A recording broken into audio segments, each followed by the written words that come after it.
నారాయణఖేడ్ తాలూకా పట్టణ వాసులకు అందరి కూడా ప్రజలకు అందరి కూడా పేరు పేరున నమస్కారం. నా పేరు వామన్ రావు, గ్రామం కమలాపురం, మండలం మనూర్. రేపు కాబోయే పంచాయతీ ఎన్నికల సందర్భంగా కొన్ని సందేశాలు చెప్పబోతున్నాను. ప్రజలకు అందరి కూడా పేరు పేరున అందరికీ నమస్కారం. గ్రామ అభివృద్ధి పొందాలంటే నిస్వార్థ పరులైనటువంటి వ్యక్తిని మనం ఓటేసి గెలుచుకోవాలి. స్వార్థపరులను మనం ఏ ఒక పార్టీ అనుకోకుండా, ఏ కుల సంవర్గం అనుకోకుండా మంచి వ్యక్తిని వెనుకోవాలి.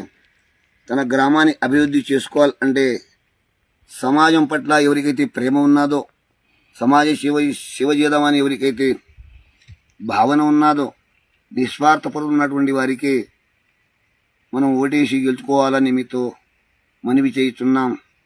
ఎక్కడ కూడా మనం ఎవరు ఏ మోసపూరిత మాటలను నమ్మవద్దు.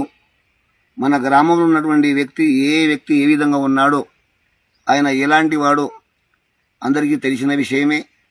నీ గుణవంతుడు, స్వార్థం లేనటువంటి వ్యక్తిని మనం ఓటేసి గెలుచుకున్నట్టయితే రేపటి భవిష్యత్తు బాగుంటుంది.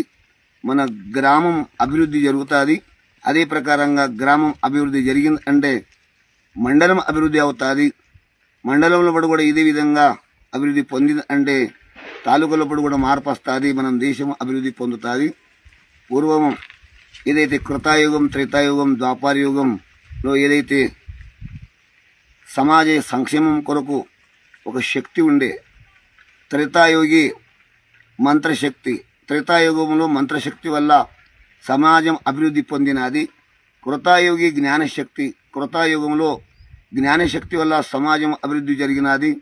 ద్వాపారే యుద్ధశక్తి, ద్వాపారంలో యుద్ధశక్తి వల్ల సమాజ అభివృద్ధి జరిగినది.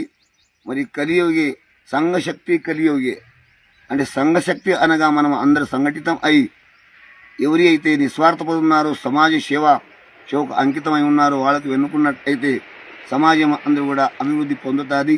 సమాజ సేవ అంటే సామాన్యం కాదు. దైవ సేవ కంటే గొప్పదైనది సమాజ సేవ. మానవ సేవయే మాధవ సేవ. ఈ తత్వం పైన ఎవరైతే ఉన్నారో వారికి మనం ఓటేసి గెలుచుకుందామని మీతో నేను మనవి చేసుకుంటూ అందరికీ పేరు పేరున నమస్కారం చేస్తున్నాను. తెలంగాణ జై మహాభారత్.